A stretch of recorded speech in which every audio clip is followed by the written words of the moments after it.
Olá pessoas, meu nome é Lord Bacon e bem-vindos ao canal Transistor Pensante. Essa é a primeira aula de um pequeno curso que eu vou fazer para vocês de eletrônica e programação.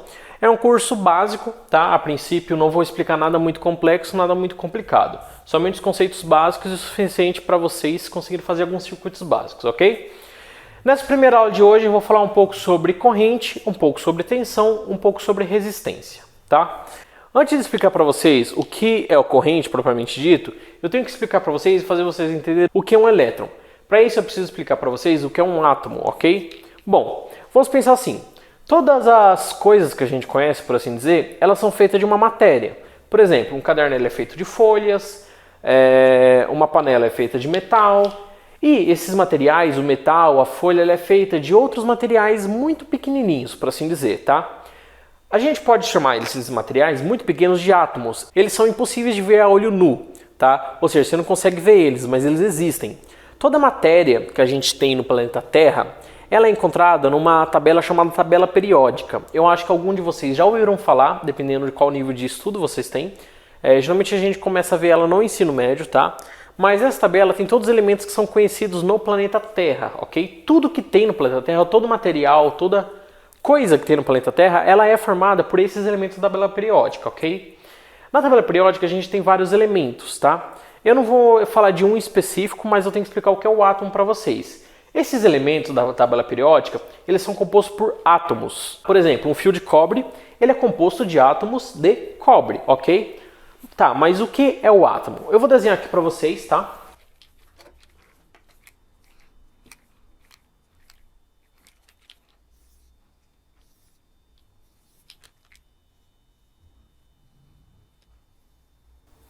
Basicamente, isso aqui é um átomo. Ele é composto por três partículas ainda menores, tá? O que vocês precisam entender? Aqui eu tenho o núcleo do meu átomo, ok? Acabei apagando aqui. E em volta do núcleo do meu átomo eu tenho essa área aqui, que eu desenho essas linhas pretas com essas bolinhas vermelhas, que é chamada de eletrosfera. O que vocês precisam entender? No núcleo do átomo a gente tem duas partículas, tá? A gente tem o próton e a gente tem o nêutron. Vou mudar de cor aqui.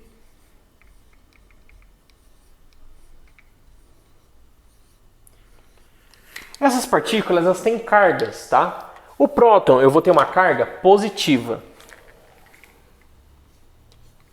E o nêutron eu vou ter uma carga neutra. Eu vou colocar aqui um N, ok? E o mais importante para a gente que vai aprender um pouco sobre eletrônica é o elétron. O elétron ele não está no meio do meu átomo, ele está nessa parte de fora que é chamada de eletrosfera, tá? O meu elétron, eu vou escrever aqui para vocês.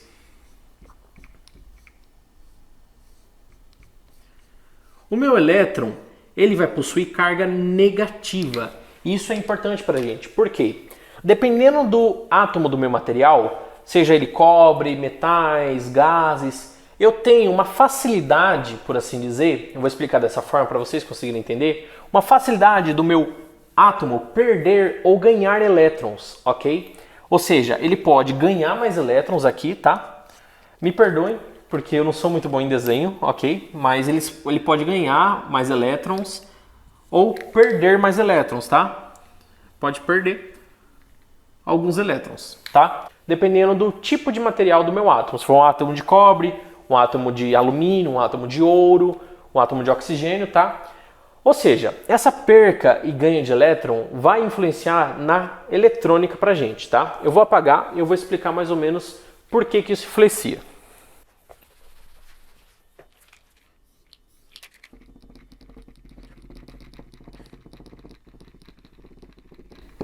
Bom, aqui eu desenho de uma forma um pouco mais simplificada um condutor. Pode ser ele um fio de cobre, um pedaço de metal, tá? Por que eu estou falando isso? Porque esses pontinhos vermelhos vão ser elétrons, por assim dizer. O que vai acontecer? Eu tenho lá o meu átomo, tá? Vou desenhar ele aqui. E o que vai acontecer? Um elétron, ele vai pular de um átomo para outro, ok?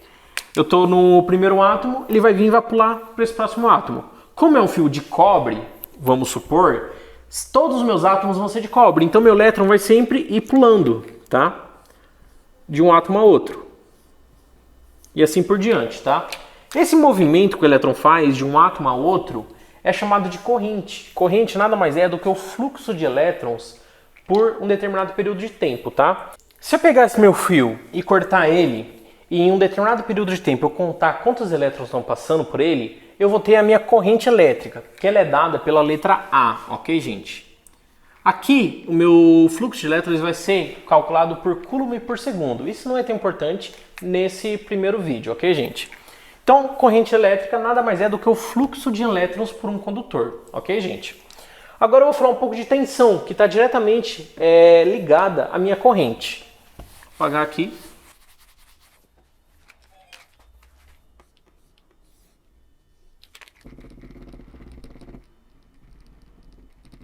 Aqui eu vou usar uma analogia para vocês conseguirem entender melhor o que é o conceito de tensão, ok, gente? Vamos supor que aqui eu tenho desse lado um balão, tá? Eu vou fazer um cortezinho aqui só para mostrar que é um balão, tá, gente? Desse lado vamos supor que eu tenho um balão que está bem cheio mesmo. E desse lado eu tenho um balão também que ele está um pouco mais vazio, tá? E ligando esses dois balões eu tenho, por exemplo, um canudo, uma mangueira, tá? O que é a tensão elétrica? Por que eu estou falando isso? Vamos supor que esse balão aqui, ele está bem cheio, né? E ele está com uma pressão dentro dele, tá? Aqui eu não vou usar unidades porque eu só quero exemplificar para vocês. Vamos supor que nesse balão eu tenho uma pressão de 5, tá? 5. Só não vou usar a grandeza só para exemplificar para vocês por enquanto. E nesse daqui eu tenho uma pressão de 0, ou seja, ele está bem baixo, ok? A diferença que eu vou ter entre um e outro, vocês concordam que é 5, tá? De 5 para 0 eu tenho a diferença de 5, ok? Essa diferença na eletrônica é chamada de DDP, diferença de potencial, que no nosso caso é chamado de volts, tá, gente? Então, por exemplo, aqui eu tenho 5 de pressão, vamos colocar aqui já como volts, tá? Eu tenho 5 volts e do outro lado eu tenho 0 volts. A diferença de potencial, 0 não. A diferença de potencial entre um e outro vai ser 5. Então aqui, se fosse uma pilha, por exemplo, uma bateria, eu teria uma pilha de 5 volts. Tá, mas aí você vai me perguntar, mas por que os elétrons eles vão desse lado para esse lado? Porque a tendência dos elétrons é sempre igualar. A tendência deles é vir elétrons para cá para igualar as duas pressões. Se uma está 5 e outra está 0, o que vai acontecer ao decorrer do tempo? Aqui vai ficar 2,5, que é metade de 5. E aqui também vai ficar 2,5, que também é metade de 5. Então ele vai se igualar. A tendência dos elétrons, a tendência é sempre se igualar. Essa tendência que eu tenho é basicamente o que vai empurrar os elétrons, tá, gente? E vamos supor o seguinte, tá, aqui eu tenho 5, aqui eu tenho 0. Então eu tenho 5 volts, tá? Entre um polo e outro. Mas vamos supor que esse balão não esteja tão vazio. Deixa eu apagar aqui.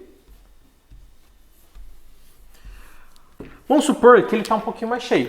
Ele está com 2 volts de pressão, por assim dizer, tá, gente? Não confunda, eu estou usando pressão só como exemplo, tá, gente? Entre um e outro não vai ter mais 5 volts de diferença, não vai ter mais 5 volts de DDP. Entre um e outro eu vou ter 3 volts de DDP. Ou seja, eu vou pegar 5 menos 2, isso vai me dar o resultado 3.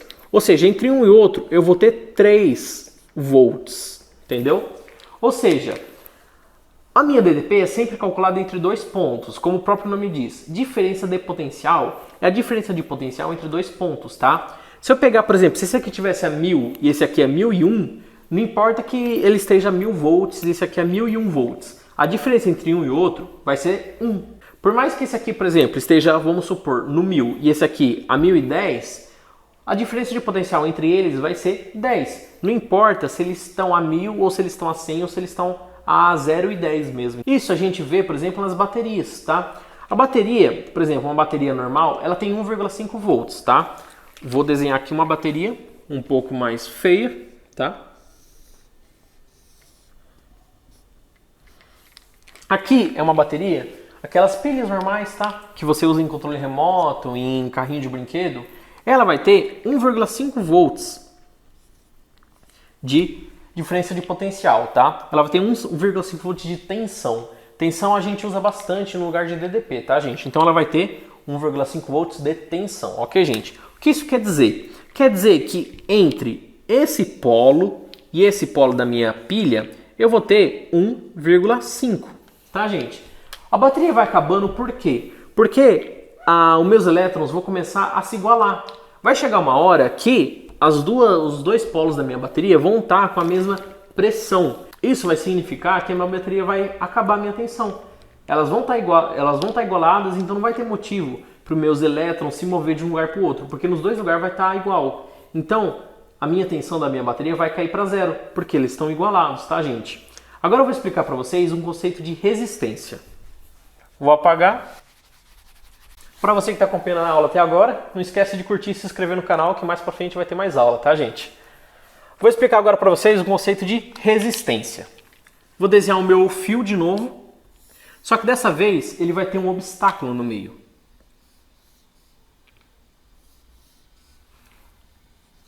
Esse meu obstáculo, deixa eu desenhar uns elétrons aqui ainda. Esse meu obstáculo ele vai ter um nome. Os elétrons, ao invés de fluir livremente pelo meu fio, tá? Eu vou ter esse pequeno obstáculo que vai impedir um pouco o fluxo dos meus elétrons. Ele vai impedir que os elétrons passem com tanta facilidade. Esse meu obstáculo, na eletrônica, a gente tem um nome. O nome de resistência. A minha resistência ela vai se opor à minha passagem de elétrons, ou seja, ela não vai deixar os elétrons fluir com tanta facilidade, tá? Uma coisa que é importante salientar. A minha resistência vai estar diretamente ligada à minha tensão. Aqui a minha tensão está empurrando meus elétrons. Só que a minha resistência não está deixando eles passar com tanta facilidade. Ou seja, o fluxo vai diminuir. Com o fluxo diminuindo, a minha tensão também vai ter uma queda. Se, por exemplo, aqui eu tenho 5, aqui desse lado eu posso ter 3, eu posso ter 2 volts de tensão, tá, gente? A minha resistência ela vai estar diretamente ligada tanto à minha tensão quanto à minha corrente. Eu vou passar uma fórmula para vocês, que é a seguinte: U igual a R vezes I. O que isso quer dizer? Aqui volts, tá, gente? Unidade de medida. Vai ser igual a minha resistência vezes a minha corrente. Ok, gente? Isso aqui é uma fórmula que a gente chama de lei de Ohm, tá, gente? Ela tem variações, tá? Mas a fórmula básica é essa daqui. Vocês não precisam decorar para quem não quer, tá? É importante anotar para quem está anotando. É bem interessante essa fórmula, você consegue fazer alguns cálculos com ela, tá? Então aqui mostra que a minha resistência ela vai estar diretamente ligada tanto à minha tensão quanto à minha corrente, tá, gente? Basicamente é isso. Mas eu vou falar um pouco mais sobre um componente em específico. Na eletrônica, a gente tem um componente que ele é usado para fazer essa resistência no meu fio. Mas por que eu vou querer limitar o meu fluxo de elétrons para ter uma queda na tensão? Por que eu vou querer menos tensão? Porque às vezes, quando você liga alguma coisa, ela tem uma tensão muito alta. Por exemplo, eu vou ligar um componente que ele precisa de 5 volts para ligar. Se eu colocar mais de 5 volts, ele vai queimar. Mas a minha fonte de alimentação, quem está me fornecendo energia, tem lá 6 volts. Se eu ligar direto, vai queimar. Então o que eu faço? Eu coloco uma resistência que vai fazer eu ter uma queda de tensão e aí eu vou conseguir ligar meu aparelho mais facilmente. Ok, gente? Esse componente na eletrônica a gente chama de resistor. Eu vou estar deixando aqui do lado umas fotos de resistores, tá? Vocês podem observar que os resistores, eles têm algumas faixas coloridas nele, tá? Essas faixas, elas vão ter um valor, ok, gente? Cada cor de faixa tem um valor e com base nesse valor eu consigo calcular quanto é meu resistor, ok? Para mim não precisar usar o multímetro, que a gente vai falar na próxima aula, toda vez que eu vou pegar um resistor, eu posso decorar um pouco dessa tabela, tá, gente? Para quem tem um pouco mais de dificuldade, pode utilizar o multímetro. Essa tabela ela vai mostrar certinho qual que é o valor daquele resistor, tá? E o resistor ele funciona exatamente como isso. Ele é uma resistência que vai impedir um pouco o fluxo dos meus elétrons. E eu vou ter uma queda na tensão por causa disso. É um componente eletrônico que é bastante usado mesmo. Quando você pega uma placa de circuito, você pode ver que tem muito resistor, tem bastante resistor mesmo. É uma das peças, poderia dizer, que é mais usada na eletrônica, tá, gente? Então, basicamente, essa foi a aula de hoje. Falei um pouco de corrente, falei um pouco de tensão e falei um pouco de resistência. Dentro da resistência, eu expliquei o que é resistor para vocês, ok, gente? Na próxima aula, a gente vai falar um pouco sobre multímetro, tá? Multímetro é essa ferramenta aqui, tá? Vou deixar uma imagem para vocês. E ela é uma ferramenta de teste, então eu posso medir a resistência elétrica dos meus materiais, posso medir a tensão, posso medir a corrente, tá? Então esse foi o vídeo de hoje. Agradeço para quem pôde assistir até o final do vídeo, tá? E não sai antes de deixar um like e se inscrever no canal, ok, gente? Eu sou Lord Bacon e até mais!